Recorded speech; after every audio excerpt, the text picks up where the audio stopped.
Hello, welcome to Sky Sweaty Record Review, episode 1. I think I have a ladybug in my hair. Look at that bug! Oh my god, check that thing out!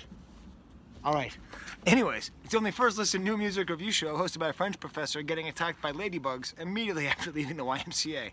So I'm recording this live outside, as you can tell. It's a nice day. I didn't really know what I was going to review. I was tempted to review Neil Young because I love Neil Young, but it's a live album. So I just went scrolling through and I found somebody I'd never heard of before, and it's Palehound. I don't know. Apparently it's a trio fronted by a woman whose name sounds like that person who's the Unbreakable Kimmy Schmidt, but I don't think it's her. Kempfer? Ellen Kempfer, I think is the name of the main person in it. And it's a really good album. I would say the strength is in the beginning. It's kind of weird because it's like kind of halfway through, like she kind of changes her singing style, and in the beginning she has this really nice kind of shaky vocals. You know, like shaky, actually kind of like Neil Young, where like you know that she can hit the notes, but she hits them in a way where you don't know if she's going to reach them. And then sort of halfway through, she gets a little bit more like, I don't know, sultry and like doubles up her vocals. So my recommendation is not 100%, you know, clean, go for it. But there's a lot of great things. In particular, the first, I'd say 4 tracks on this album are just excellent. So I'm going to be reviewing those because, you know, I know if I say that something's bad, I would get more views. You know, bad, not good. DJ Khaled is garbage. But you know DJ Khaled is garbage.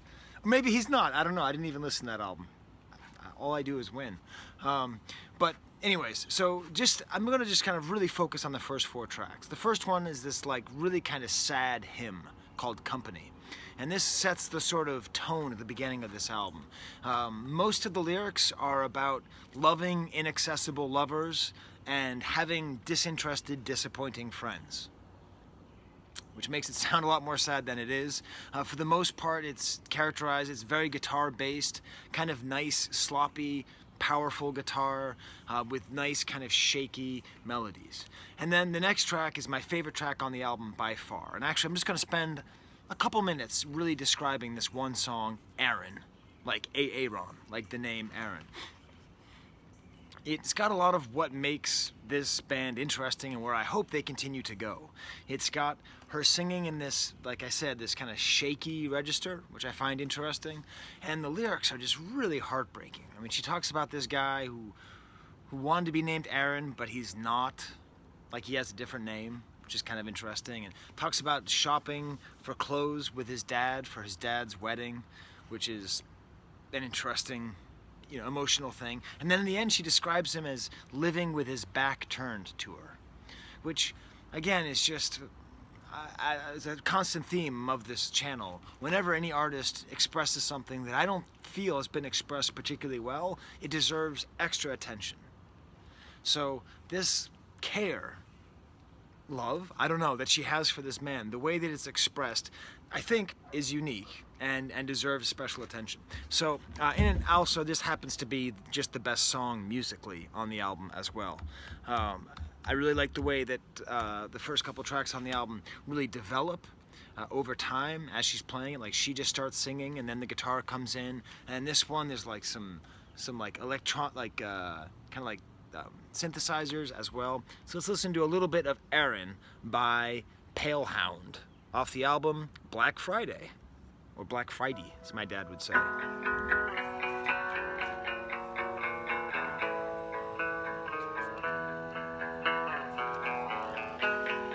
There's a very cool cover, you know, like a doll. I suppose that's what she looks like. Copyright. Your mother wanted to name you Aaron, but her body bill you as a different man. And my friend, if you want me to, I'll call you Aaron. I can. So you're thinking, all right, I got it. She's singing a song and she's got the guitar and I can't. But listen to this interesting thing that's going to happen with this drum line. This drum line does some really cool, like, syncopation and waits on beats to come in and really builds up on this and makes this beginning, which if the song never developed wouldn't be that much of a grabber, but develops into this really great rest of the song.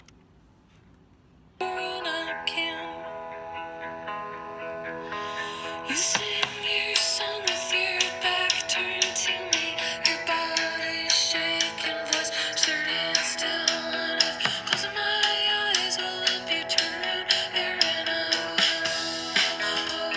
See, just listen to the drums here. You know, so you had this really nice kind of swirling guitar, you know, just picking out the notes of the chord, and then she's singing, it goes along with it, and the drums are doing unexpected.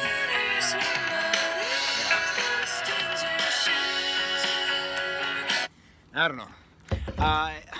Has kind of a 90s feel to me, like in a really good way, you know, like the Breeders or something, you know, just really strong. Well, actually not quite like the Breeders, it's not that heavy, but it has that kind of sincerity and singing about disaffected people and uninterested people and people with their back to you. So that's just, I don't know. I really suggest giving, if you liked what you heard there without me blabbing over it, really give it a shot, because the whole album is good. It's just not as good as that song. And you know, what do you do when bands do that? When they release a song that's substantially better than the rest of their album. When I was in a band in high school and college, we took a year off to record an album, but the problem was every time we recorded a new song, it was so much better than the last thing that we just would abandon our old music. And that's why we never released anything. And there was no sweaty professors to review my music for my trio out of Boston. Well, I didn't have cool blue hair.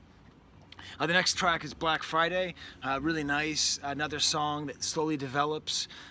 She goes into kind of a more breathy register, but she never gets quite annoying.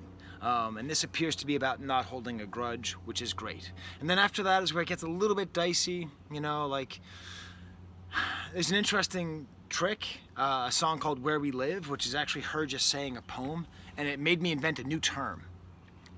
A same breaker. Like a song that breaks up the sameness of the album. Like, that's one of my biggest complaints when I listen to music, you know, because I listen to the whole album while I'm at the gym and I'm working out, and very often a band has a good sound, but like it just doesn't develop enough or become interesting.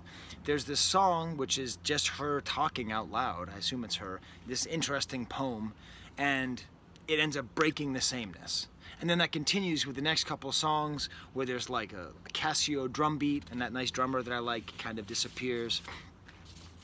And there's a couple more tracks that are good, you know, like the last two tracks, The City and In Town, kind of bring up from the sort of lull of the middle part. So there it is. There's my kind of quick review of Palehound, Black Friday. I like it. I think it's a good album. It's funny because, like, my channel's been picking up a lot of traction, not a lot of traction, but some, and I never know what's going to attract viewers. I don't know, like, sometimes the most indie acts get the most views, sometimes the most mainstream, sometimes it's rap, sometimes it's rock. I don't know. So it just gives me the freedom to do whatever I want, which is the point of the show anyway. Alright, well, anyway, until next time, when I will say anyway 10 more times, I will say what I always say, which is there's the camera, and I point at the camera. So I'm gonna point at the camera.